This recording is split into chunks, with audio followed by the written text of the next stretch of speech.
Okay, I've been feeling a bit under the weather, but I absolutely needed to cover this. The high school runner who is accused of attacking another runner in the head with a baton says it was an accident and wants people to think about her feelings. And if you're not aware of this, we're going to play the video so you can judge for yourself what was happening. I'm going to describe the situation, but before I describe what happened or the circumstances, you can see the video itself. So you see that they are running. This is this relay race. Okay, they are running, and you can see.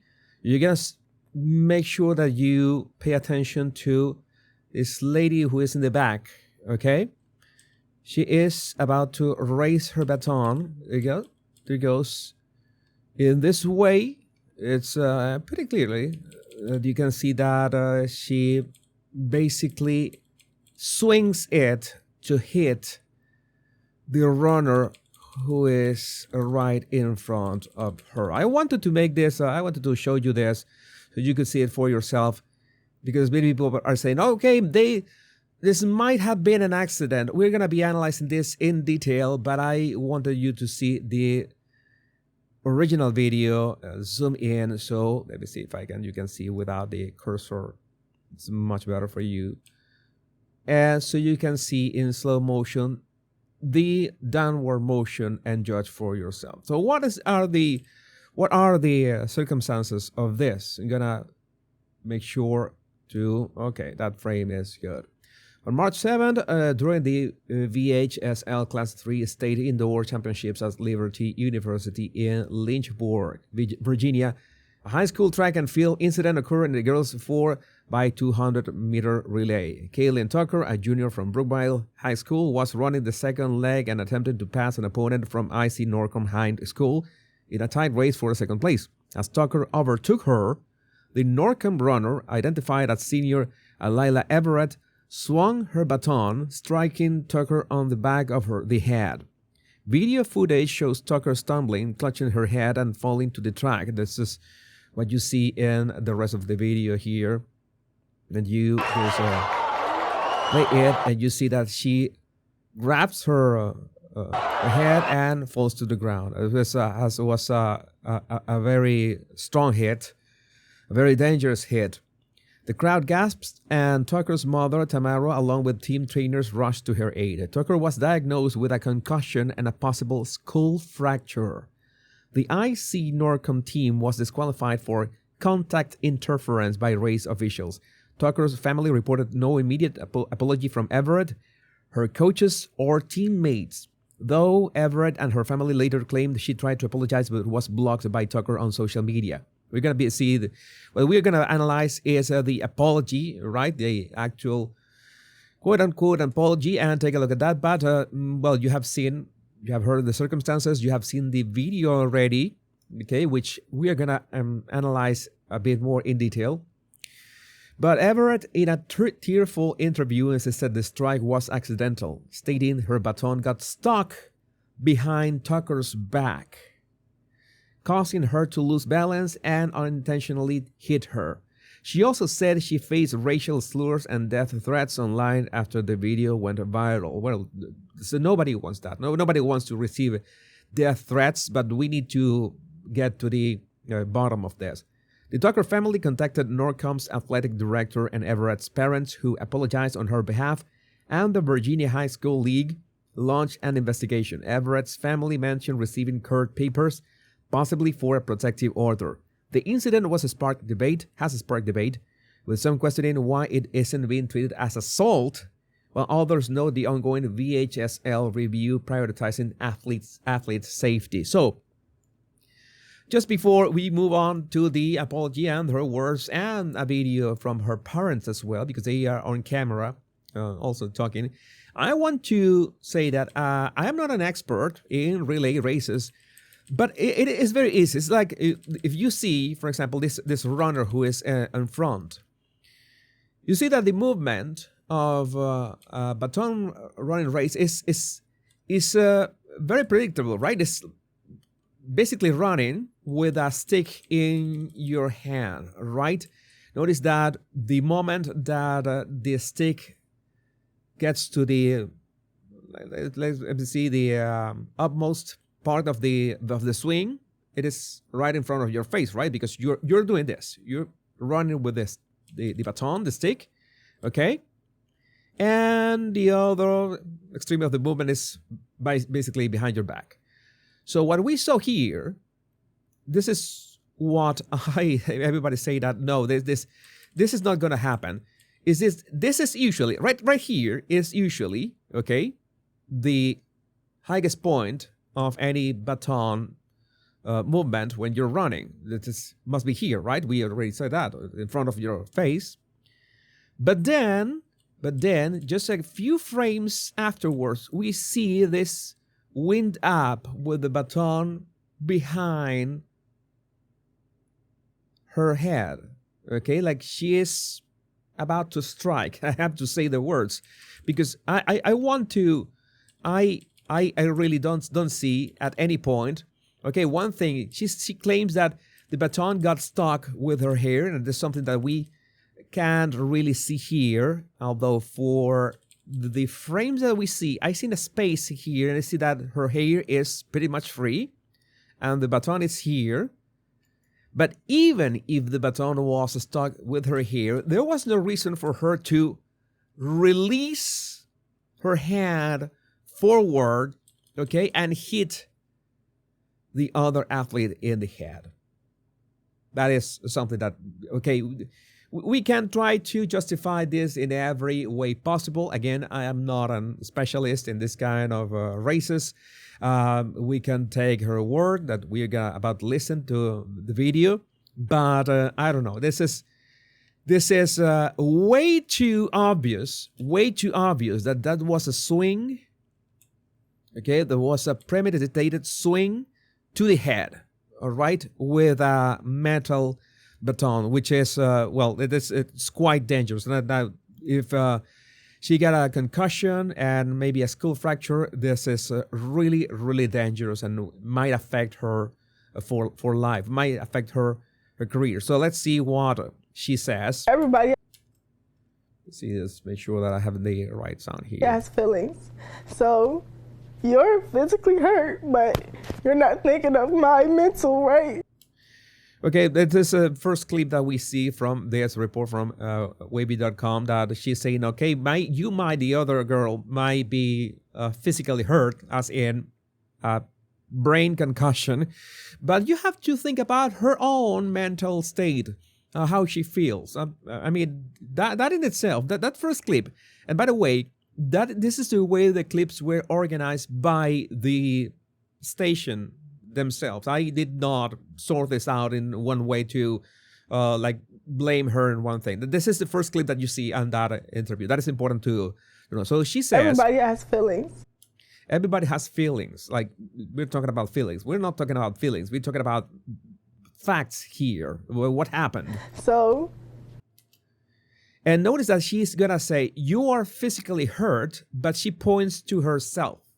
Okay? I've always told you that in body language is not really about this gesture means something. It's about spotting inconsistencies, contradictions. She's going to talk about you're physically hurt. I mean, the other athlete. She points to herself as in, okay, I am the one who is hurt. That is a bit of an inconsistency there, a huge contradiction. You're physically hurt, but you're not thinking of my mental, right?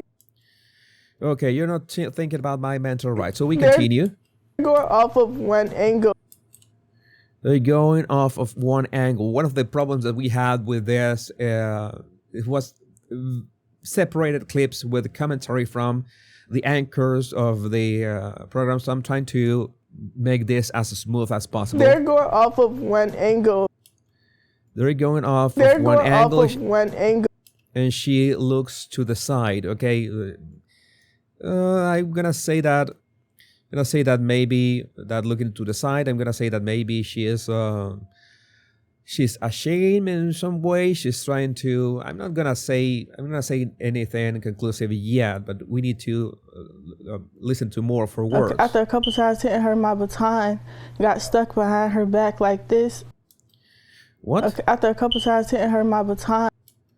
The problem is that I generated the captions, but the way that she is speaking, it makes a bit hard to follow. But let's try to make sense. It's not like she was trying to hit her. I wouldn't believe that she was saying that, but let's try to pay attention. Let me see if I can raise the volume of this, because the way that she speaks, it's a bit, complicated to understand. After a couple times hitting her, my baton got stuck behind her back like this. My baton got stuck behind her back.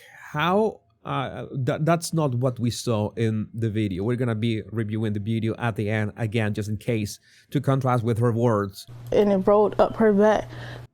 And it rolled up her back. Okay, it's like basically the baton rolled all the way the back of the other athlete, which is certainly not what we saw. The baton was pretty much free. I lost my balance, and when I lost my balance. No, we did not see her loosen her balance. I pumped my arms again, she got hit. So one thing that we need to pay attention here is her body language when she describes the movement. Let's see if her body language fits what she's saying. After a couple times hitting her, my baton got stuck behind her back like this, and it rolled up her back. I lost my balance, and when I pumped my arms again, she... Yeah, from this movement that she claims that the baton rolled off her back, okay, from that she lost her balance and she began pumping her arms. Like there's one thing missing. There was her arm just going down with the baton. Okay, she explained, quote unquote, all the process except the action that effectively hit the other athlete in the head. So she might be trying to explain everything that happened before and after the hit, but she cannot explain the hit itself. So it rolled up her back. I lost my balance, and when I pumped my arms again, she got hit. Okay, this is important. She doesn't say, I hit her, even accidentally. I hit her accidentally. No, she got hit.